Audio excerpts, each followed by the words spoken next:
a gente viu que todos os seres vivos do planeta estão agrupados nos 5 reinos, né? Reino monera, protista, fungi, animal e vegetal.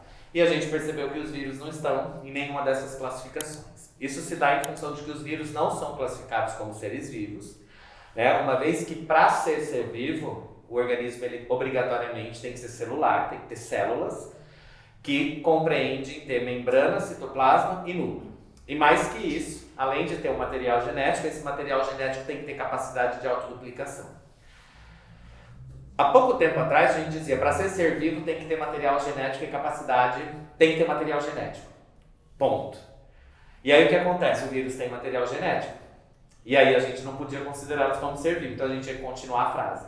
Tem que ter material genético e tem que ter capacidade de autoduplicação. Senão não pode ser considerado um ser vivo. Em função disso, os vírus não participam da classificação biológica, eles não pertencem a nenhum dos reinos, e a gente classifica eles como estruturas. Né? Então os vírus na verdade não são seres, são estruturas, porque a partir do momento que a gente chama de ser, considera-se como algo vivo. Então a gente diz que os vírus são estruturas. E a classificação biológica para eles são parasitas intracelulares obrigatórios. Quando a gente diz que um organismo é parasita, isso significa que ele se aproveita do outro e causa prejuízo para o outro. E é isso que os vírus fazem. Então quando a gente diz que ele é parasita, é porque ele prejudica o hospedeiro. E intracelular, porque somente dentro da célula é que ele consegue desenvolver qualquer tipo de atividade biológica. O que é uma atividade biológica? Se reproduzir, se duplicar. E os vírus só conseguem fazer isso se eles estiverem dentro de uma célula. E esse obrigatório significa que, fora da célula, ele se cristaliza. Ele não tem nenhum tipo de atividade biológica. E aí vem sempre aquela dúvida. Mas então os vírus, sem ser vivo, não é nada, são poeira. E quem surgiu primeiro, os vírus ou os seres vivos?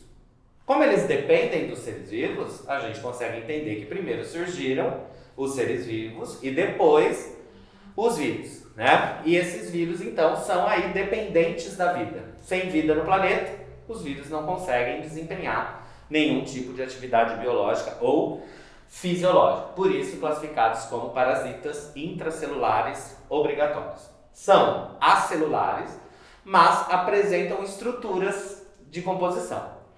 Eles são compostos, basicamente, por uma cápsula proteica, que a gente chama de capsídeo, um material genético, que é isolado do meio por esse capsídeo, uma cauda. Essa cauda é uma estrutura oca, que é importante para que ele consiga ejetar o material genético dele de dentro da cápsula para o interior da célula, e as fibras da cauda. As fibras da cauda são estruturas de reconhecimento. Elas são muito importantes porque todo mundo aqui já viu. O vírus que ataca o sistema respiratório. O vírus que ataca o fígado, vírus que ataca o pâncreas, eles têm ataque específico.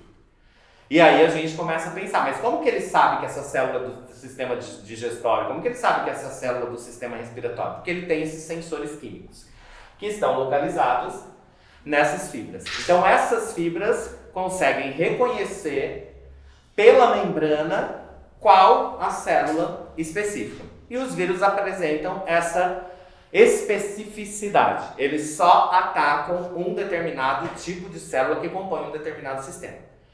Ou ele ataca o sistema respiratório, ou ele ataca o sistema digestório, ou ele ataca o sistema reprodutor. Cada um vai atacar de forma específica uma célula. E ele reconhece a partir desses sensores químicos que existem nas fibras da cauda. E além disso, essas fibras também são úteis para sua fixação na célula hospedeira para que ele consiga invadir. E alguns vírus, além do capsídeo, apresentam um envelope, que é um revestimento extra, que se deposita além do capsídeo. Esse envelope, para o vírus, é uma forma de proteção, porque proteínas muitas vezes são facilmente digeridas. Então, se você digere a proteína, você já consegue neutralizar a ação viral. Esse envelope, ele tem uma composição lipídica associada a proteínas.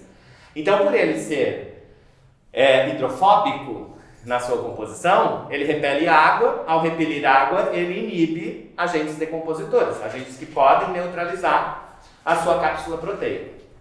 E aí todo mundo aprendeu sobre o envelope na pandemia. O que a gente tinha que fazer para deixar as nossas mãos desinfectadas?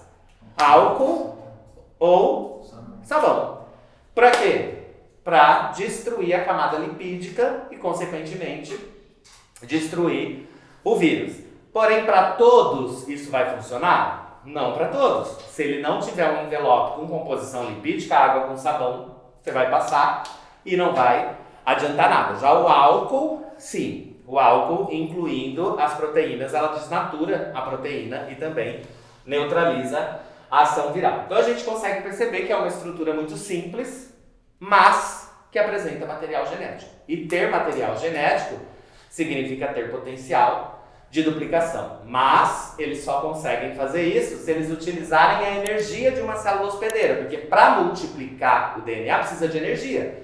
Lembra lá na mitose, na meiose, que tinha que aumentar a quantidade de organelas, tinha que aumentar o aporte citoplasmático para que a célula conseguisse ter energia para conseguir fazer sua duplicação. E os vírus, parasitas que são, adentram a célula e utilizam-se da energia da célula e também dos seus componentes citoplasmáticos para fazer isso.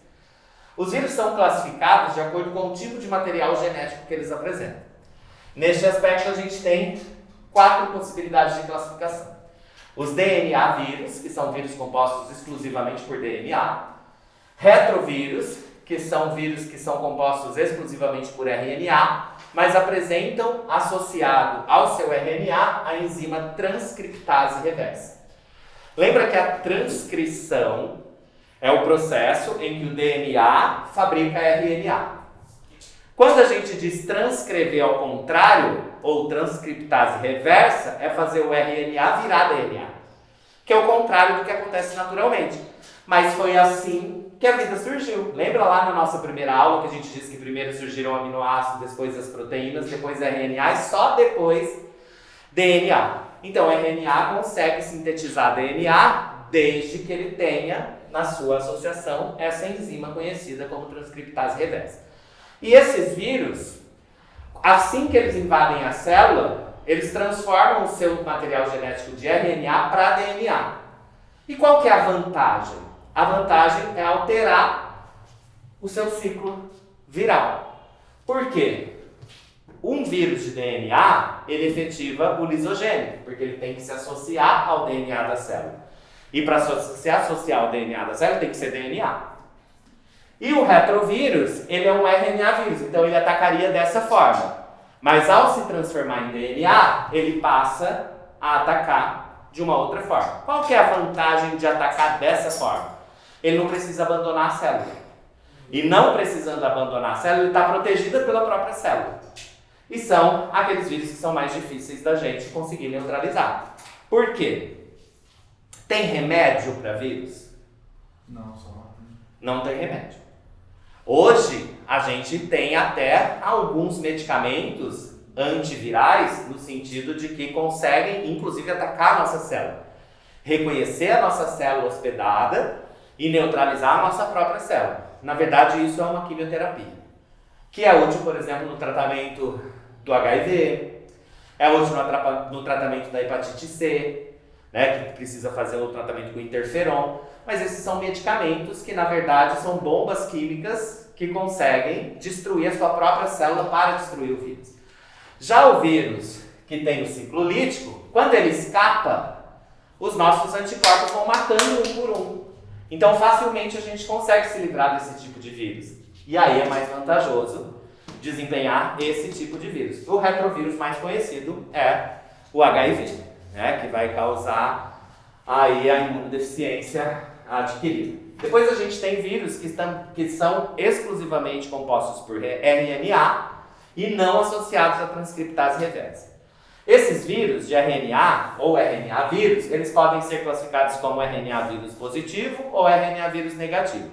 Quando a gente diz que ele é positivo, o próprio RNA do vírus já se comporta como um RNA-M, consegue sintetizar as proteínas que vão compor o seu capsídeo. Então ele sozinho só precisa chegar no ribossomo, fabricar a proteína e se montar com a carapaça dele para ele se proteger e abandonar a célula.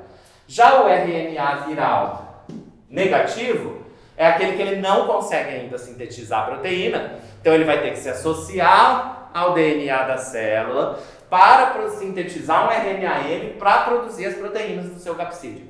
Então ele ainda vai ter um trabalho extra dentro da célula, que é sintetizar um RNAM. E por último nós temos os citomegalovírus, que são os vírus compostos tanto de DNA quanto de RNA. Esses vírus foram descobertos mais recentemente e eles é que fizeram com que a gente mudasse toda essa definição. Porque a gente dizia, mas tem que ter material genético completo, DNA e RNA. E o vírus não tem. Ou ele tem DNA ou ele tem RNA. Então não pode ser classificado como ser vivo. Aí surge o citomegalovírus e diz, tem sim, eu tenho RNA e tenho DNA. E agora por que eu não posso ser vivo? E aí a condição é que ele não consegue se reproduzir sem estar numa célula hospedeira. E já existem aí vários citomegalovírus catalogados. Então, vírus é uma estrutura muito simples, composta por uma cápsula proteica que envolve o seu DNA. Além disso, ele tem que ter as estruturas de ejeção, que são a cauda, e as estruturas de reconhecimento e fixação, que são as fibras da cauda.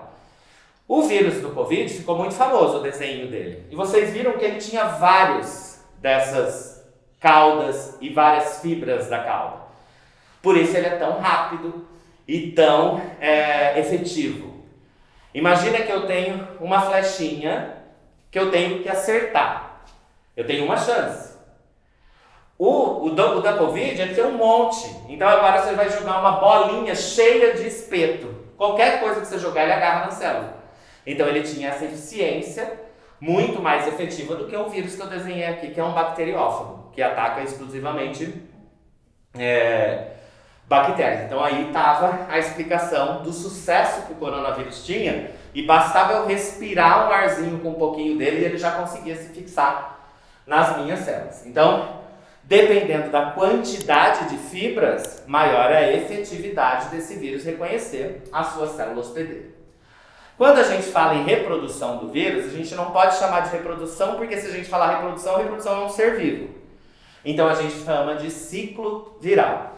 O ciclo viral está diretamente relacionado à sua capacidade de se duplicar, mas quando nós aprendemos, ele só consegue fazer isso se ele estiver na célula hospedeira.